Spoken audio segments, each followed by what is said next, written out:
大家好，我是 Somi。清河那边的物资超市，大家都盖好了吗？搞定了清河，今天我们要把这套永久导航法正式搬到开封了。除了分享点位，我也会把这几天跑图优化过的路线，还有灯具设置的心得，通通分享给大家。在烟云16声中，奇数与突破材料是有明确区域对应关系的。尽管清河与开封的材料没有等级高低之分，但如果你想升级开封的奇数，就一定要跑这套专门为开封设计的采集路线。在出发前，我们可以先对照这张由巴哈姆特 KUO 所制作的表格，看看手上的奇数突破时分别需要哪些材料。这张表的使用方式很直觉，大家只要在左边找到想升级的奇数，往右对照就能看到它对应的突破材料。像表单的弹弓与银、二向果跟佛类须，我们在清河篇都已经搞定了。而今天这集，我们就是要补齐剩下的韩俊龙、耶希蕊以及玉柔珠。把这套永久导航的高效路线给完整串联起来，另外也帮作者补充一下，目前这份表单还缺少鱼系的奇数资料。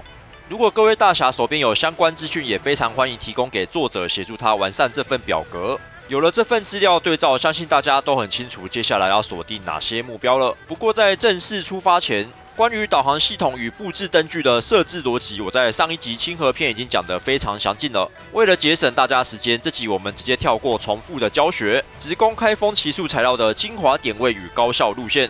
还不熟悉基础操作的大侠，可以点击右上方的资讯卡，回到清河篇了解一下设置的方式。已经准备好了大侠，我们现在就直接出发。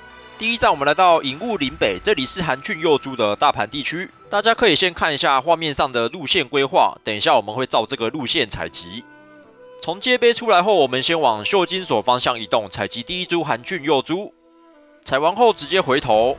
韩俊佑珠前面的部分算比较简单，你们看着下材料灯，基本上没什么问题。后面的难度蛮高的，会依靠大量的指路灯，不然很容易走错路。一开始的材料落点大概都在我现在跑的直线上，有一些会分布在偏右侧的怪物区附近，尽量在采集时快速经过怪物区，不要让角色进入战斗状态。主要是进入后耐力回复会变慢，采集节奏会变得比较卡一点，能避免的话都尽量避免掉。采集到这边会被怪物盯上的地方就暂时结束。接下来我们要爬到前方的高处地点，这区最麻烦的地方在于没有什么参照物可以参考，采集分布又很常需要爬上爬下，所以我会布置较多的指路灯来锁定路线。这里上来后会有2株韩俊佑珠可以采集，同时前方跟左方都有我设置过的指路灯，但这时候左边的指路灯才是我现在要走的路线。这里指路灯建议精简就好，放1-2个在关键地点，不太建议放一整排的。接着隐雾之岛的门口也有一株韩俊佑珠，采完后我们需要进入身后的山洞，山洞里总共会有6株，进去采完后我们会直接传送到隐雾林中，这样可以省下原路折返的时间。为了让大家跑起来最省事，整个韩俊佑珠的路线我当初实测的时候重新设计过很多次，最后才找到这条我觉得最佳的路线，就是希望到时候大家盖完灯具可以无脑轻松跑。采完后，我们直接到隐雾林中，传送出来后直接往前直走。大树这边会有2株韩俊佑珠。采完后回头，我们要上去找刚才标记的指路灯。指路灯可以盖靠近木板这边一点，主要是提醒采完地面这区要记得往上爬。之后顺着路走，我们会连采3株，但这3株的高度完全不一样。这里可以注意一下，我指路灯的位置只放在关键点位。灯放太多反而会误判，最完美的状况是你采完抬头刚好只能看到1盏灯。如果盖得太密太详细，有时候抬头会刚好有2个方向的灯，你反而会愣住，不知道哪边才是对的。爬上来后我们往右边走，这边我也有故意留1盏指路灯，有的采集点在很低处，不留指路灯走过来的时候会很难发现目标。采完后回头直走，这里一样往前走会连采3株，但是高度也是完全不一样，建议留一下指路灯指引一下自己。因为这区的采集点很常给你忽高忽低，不留下指路灯真的很容易找不到。采完最后1株，我们需要走到对面，这中间也是有怪，走的时候要注意一下。整段路跑下，你会发现我指路灯不是盖一整排的，主要是隐雾这边视线很差，我觉得不适合。我之前有试过，但好几次看到远处有光，以为是正确的路线，冲过去才发现那是后2、3株的点，反而跑乱了。这边这一株蛮重要的，它上面是鬼公子的战斗地点。我们人物需要跑到近照区之外，然后把灯具下在边缘处，不然你会盖不了。这里采完回头，我们这区只剩3株比较散的寒菌幼株。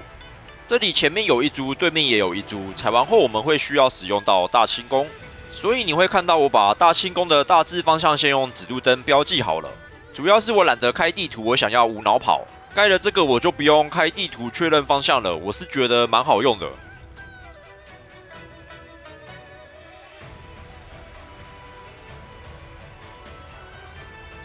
这株采完，我们传送到地图下方的达安村。出来后直接回头，这里也能盖指路灯指引一下。这边右边农田有2株，左边有3株。采完后寒菌幼株的高效采集路线就结束了。这一个是我觉得开封最难采的奇数材料，但它好像只有1个奇数会用到。采完后地图会变这样，有3株是不顺路的，所以我就没有采了。接下来我们前往下一站玉楼村。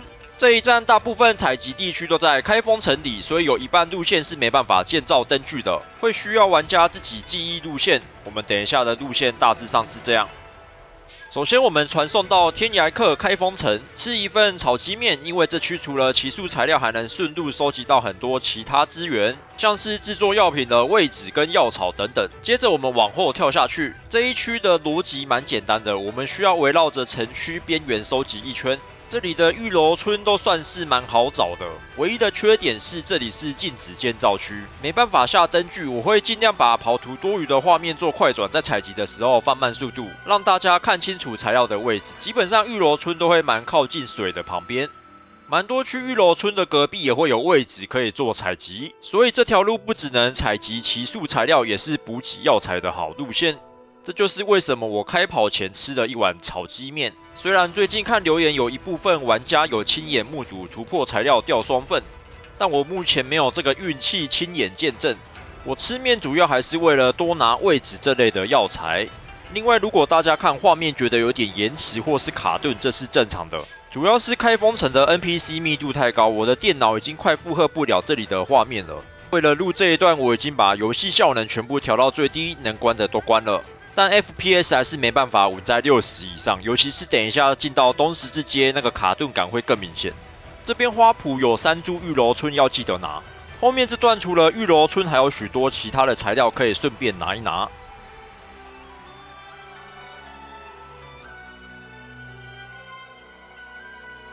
拿完后，第1阶段的采集就结束了，我们需要使用大清宫飞到第2个地点，飞行的方向大概是这个区域。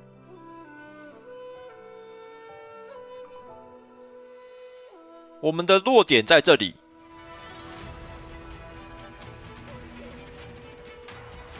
接着我们要绕回东十字街的路上，也有1株可以采。我实际看到大香国士从左边进去，前面花圃上面有1株。这里等一下路线会比较杂一点，前面树下会有1株，采完后面花圃也有。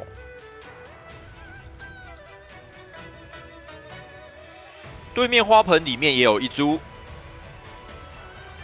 采完后直走上屋顶，我们要到城墙边。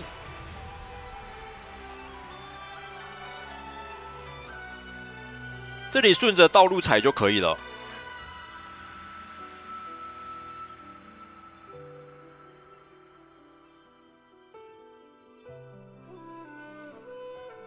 采到这边，我们要跳到对面的路口。采完后用大清宫往这个方向飞，我们的落点在这里。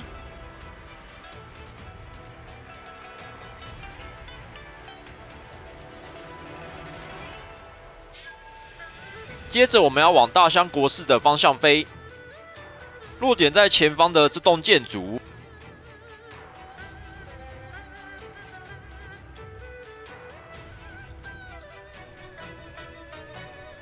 采完传送到醉花阴，从这里开始就可以盖灯具了。醉花阴这边的采集都算蛮简单的，采完1个点，使用大清宫飞到下一个点。如果你跟我一样懒，我蛮推荐把飞行的方向用指路灯把它标出来，这样就不用记方向了，跑过来照着飞就好。我自己是蛮喜欢的。醉花阴这里位置的数量也是蛮多的，如果你平时捕药吃很快，消耗量很大，这条路线值得你每天来扫一遍。同时，玉楼珠是开封奇树这几种材料中需求量最高的一个，采集玉楼春就是玉楼珠的主要获取方式。它总共对应了5种奇树，所以这条路可能是你未来最常跑的路线之一。清完城区这边，我们传送到林信村。村庄的上半部有6株玉楼春，分布蛮集中的，所以我把它也列入高效采集路线之中。至于林信村下半部点位分布相对较散，大家可以根据自己对材料的需求量再决定要不要跑下半部。因为下半部我觉得蛮费时间，效益蛮低的。采完前方这株，接着往稻田的右侧走。最后2株玉楼春采完后，这条高效路线就正式结束了。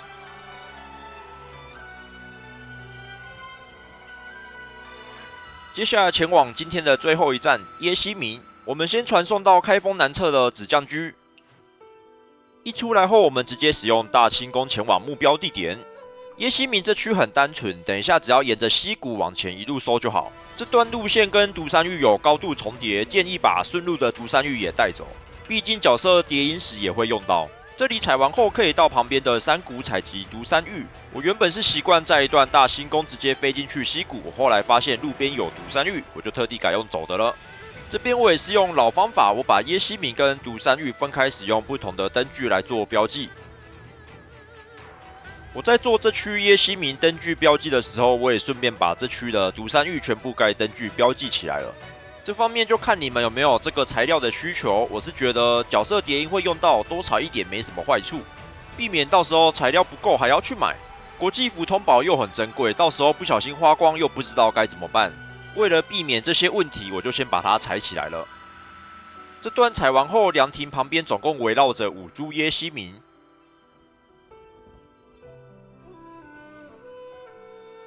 接着后面的山壁上面还有独山玉跟耶西明。后面这段也是，下面有耶西明，上面有独山玉。这区采完后，我们直接传送到飞花渡。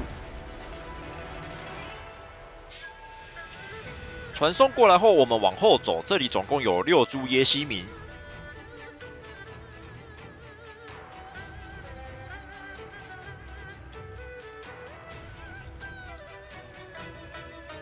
采完后，我们往上面走，这里要一直直走，不要顺着道路转弯。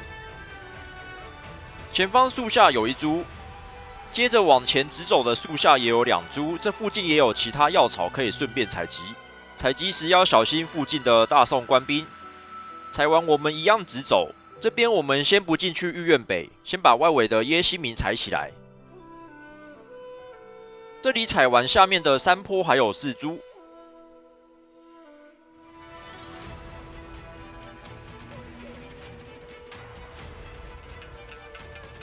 最后2株采完，我们要爬进去御苑北。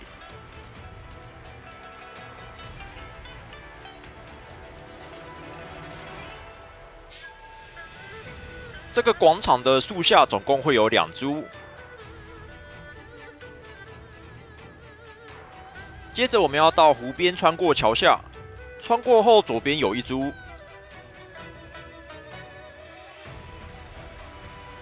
这边对面树下有2株。采完，我们回到阶梯这里，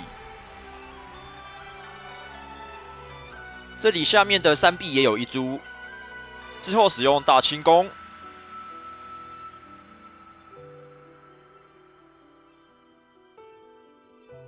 采完最后1株，到这里路线就完全结束了。以上就是开封奇树材料的高效路线。有些路线不顺路，所以会有部分材料我是不进行采集的。